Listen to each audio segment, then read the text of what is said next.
start the drawing here with a blue pencil. And I don't always start with a blue pencil, but for this it seemed like a good idea. And it has kind of a nice look to it here. So I begin as usual with just the gesture, the structure, the constructions, and then I begin to refine the shapes.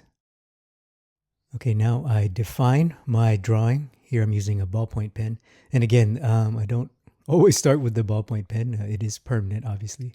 But in this case, it seemed like a good idea and it's fun. I do enjoy drawing with a pen. And I'm basically going over the shapes that I defined and setting myself up for the rest of the drawing, and specifically the next stage, which I will be start the shading process and start to add value and tone. Hi, this is Chris. If you like this video so far, make sure to go to my website and sign up for my free Insiders Club email list. And there you can get access to more figure drawing and head drawing resources such as free lessons, detailed handouts and study guides, references, and a whole lot more. So all you have to do is go to www.drawwithchris.com, enter your email, and you'll be good to go. And I'm also here starting to introduce a little bit of edge and also making sure that putting some variation and interest in the contour. I want this to have like a really strong graphic look. So the contour is very important for this drawing. Okay, now I'm filling in my shadow shape. And here I'm starting with pen. And obviously this is going to be quite permanent, so I have to be a little bit careful, but I also don't want to be too stiff. So this does take some practice. And I'm kind of going with this vertical hatching technique. It just looks cool and it's fun. It's the really main reason for doing it. And it does have a little bit of a story purpose. It's kind of relates or supports the narrative of the piece.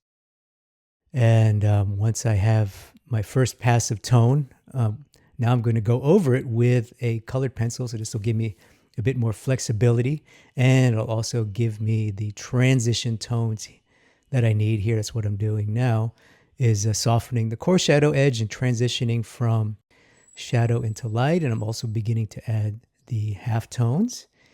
And this also just creates interesting mix of materials. It's kind of like an interesting contrast and variation in materials.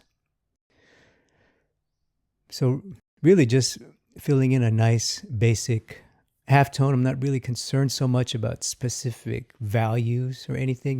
This is a limited 3-value system. That's going to be the end result. And as long as my halftones are somewhere in between shadow and light, they'll still read. And of course, the treatment using the side of the pencil, making my marks a little bit softer, also adds contrast relative to all the sharp and hard pen lines. And here I'm just going to I start with the broad shapes. Now I'm going through the smaller shapes in the arm, in the hand. And now I'm going into a little bit more of the detail shapes. Here, these smaller shapes do take a little bit more attention, specifically the hands and the face. So one hand, luckily both hands are close to the face. So that's a little bit helpful. Your eye will definitely automatically go there and then stay in that small area. So here, just being a little bit more careful with the detail pass in the hands, and also starting with the face now. Again, a little bit smaller shapes, a little bit more refined, making sure my pencil's nice and sharp. So basically the same process. Fill in the shadow mask, transition tones, half tones, and then refine.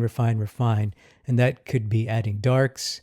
That could be adding dark accents. That could be erasing out highlights, softening out edges, and adding, personal flair and technique at the very end. But here, I'm just currently refining what I have and making sure that halftones are nice and interesting, and that they read as halftones. And here's a look at the finished drawing.